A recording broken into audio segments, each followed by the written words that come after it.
A man by the name of Thomas Jeffries threatens to kill a constable in Scotland, having already been sentenced to prison for falsely imprisoning a woman and sexually assaulting her, narrowly avoiding the death penalty. This time, the Scottish High Court decides to sentence Jeffries to one of the British Empire's worst prisons, a place so harsh and remote that simply living there was more punishing than being executed. Jeffries was transported as a convict from Scotland. He had been granted reprieve from death for the second time, as he was willing to act as an executioner and scourger in the penal colony. Prisoners are sent to penal colonies in Australia and are forced to serve out their sentence by labouring and serving out positions as long as they're physically able to, or until they die. But for Jeffries, this was only the beginning of his reign as one of Australia's most dangerous. Welcome to Psycho Sunday, and tonight I'll introduce you to Australia's first cannibal.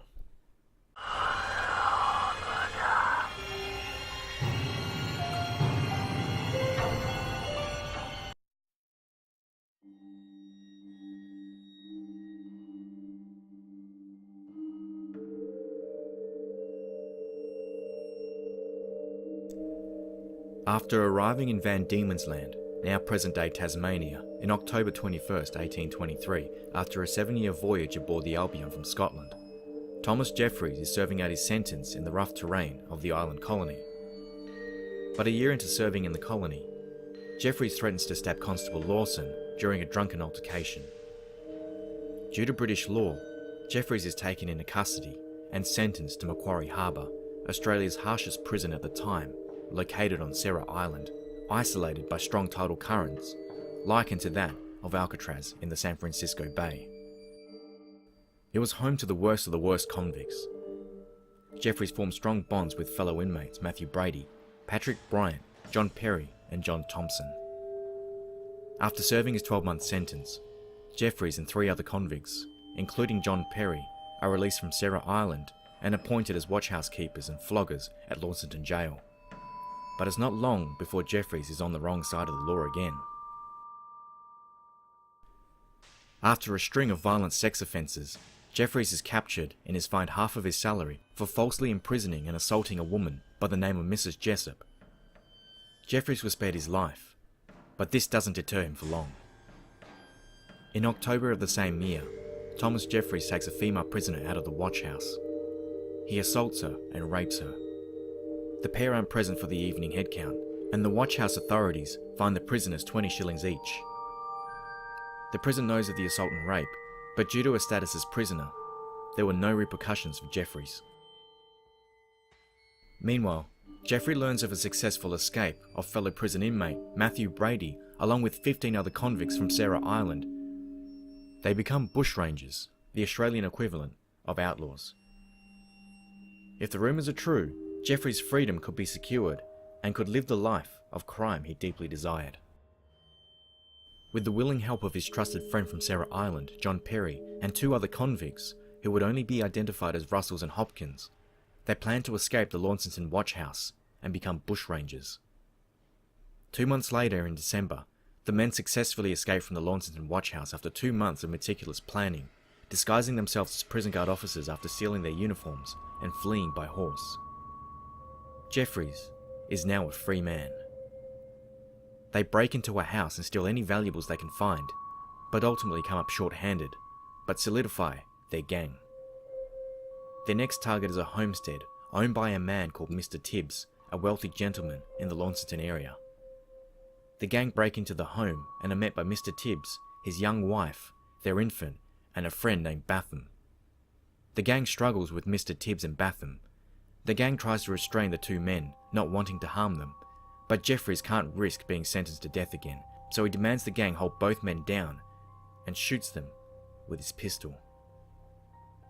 The gang take anything they can find of value, but seeing an opportunity to extort the government for their safe return, he takes Mrs. Tibbs and her baby hostage, and they flee into the nearby bush in the Launceston area. Due to her state, Mrs. Tibbs is unable to feed her young baby, and the baby cries uncontrollably. Jeffries demands the mother to shut the baby up, but after she explains the baby needs food, he takes the infant and swings its head against a tree, causing instant death. Mrs. Tibbs turns to rage, and with pressure from his fellow gang members, they release her. She returns to the homestead in an inconsolable state. Authorities and the press can barely bring themselves to spread the word of the exact horror of Jeffries' crimes. She also reports that she was raped multiple times by Jeffries during her abduction, and gives a detailed description of him. He refers to himself as Captain, wears a long black coat and red waistcoat, and a kangaroo skin cap. By now, there's an extensive hunt for Jeffries and his gang. The baby's remains, which had partly been eaten by animals, are discovered about a week afterwards in the bush by the tree it was hit against. The towns are plastered with his wanted posters of his arrest, dead or alive, and bounty hunters are plentiful. But the gang has a more immediate problem. They have no food. The men steal sheep from nearby farms, but are unsuccessful at sustaining a steady supply of food, so Jeffries does the unthinkable. He turns on fellow gang member Russell's. Jeffries shoots him in the head while he sleeps. The rest of the gang flee out of fear that Jeffries will turn on them too, leaving Jeffries with Russell's dead corpse. He cuts his flesh into streaks and cooks it, making Jeffries the first cannibal in Australian history. Now on his own, Jeffrey continues his spree and shoots dead a constable on January 11th, 1826, after the constable tries to bring him to custody, but without a gang, Jeffrey knows he's living on borrowed time, so he seeks the protection of a new gang. His search is soon over after meeting the inspiration for becoming a bushranger, fellow inmate Matthew Brady from Sarah Island. Known as Gentleman Brady, he seeked a life as a free man and was a staunchly chivalrous operator who refused to rob or harm women. Brady was polite to his victims and gained empathy, which attracted other men to join his gang. Men who weren't criminals but were settlers and simply needed a way to survive. Now as part of the Brady gang, Thomas Jeffrey raids and pillages houses and farms, but it's not long before Jeffrey's monstrous behaviour, particularly towards women, is found unacceptable to Brady and gets expelled from the Brady gang.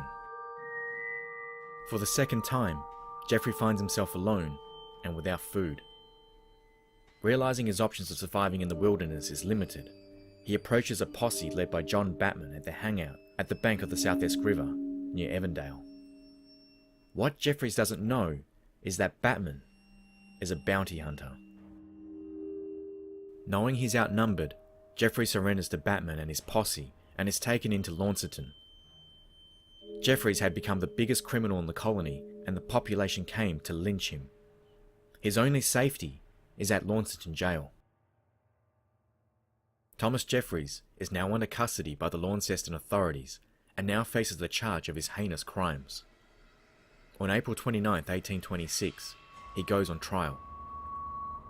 Mrs. Tibbs, whose baby Jeffries murdered, identifies him to the court. An article in the Hobart Town Gazette on April 29, 1826 stated, "When Mrs. Tibbs came into court and her eye glanced on the insatiate murderers of her babe, she was so affected as to unable to stand. The bare recital of the dreadful journey which the monster had compelled her to take with him in the woods was a painful addition to her sufferings. When it was necessary for her to look at the prisoner, in order to prove his person, the suddenness with which she withdrew her eyes, and the tears with which the effort was accompanied, was an instance of destination more strongly depicted than any assembly of spectators perhaps ever witnessed." Jeffries received the death sentence, but pleaded a deal with the court that they could not refuse in exchange for his life. He would assist the government and authorities to capture the remaining bushrangers of Van Diemen's Land by providing them all known locations, movements, and habits. This kept Jeffries in Launceston until his fellow bushrangers were caught, but when an informant advised Gentleman Brady about this, Brady had to be argued out of leading his gang in a frontal assault on the Launceston lockup, freeing all the prisoners so that he could drag out Jeffries and flog him to death. Gentleman Brady and the Brady gang were eventually found by Batman and his posse.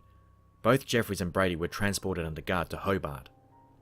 On May 4th of 1826, despite his efforts to spare his life, after successfully assisting in the capture of the other bushrangers, Jeffries was hanged at the old Hobart jail alongside his fellow inmates from Sarah Island, Matthew Brady, Patrick Bryan, John Thompson, and John Perry on the infamous six-man scaffold.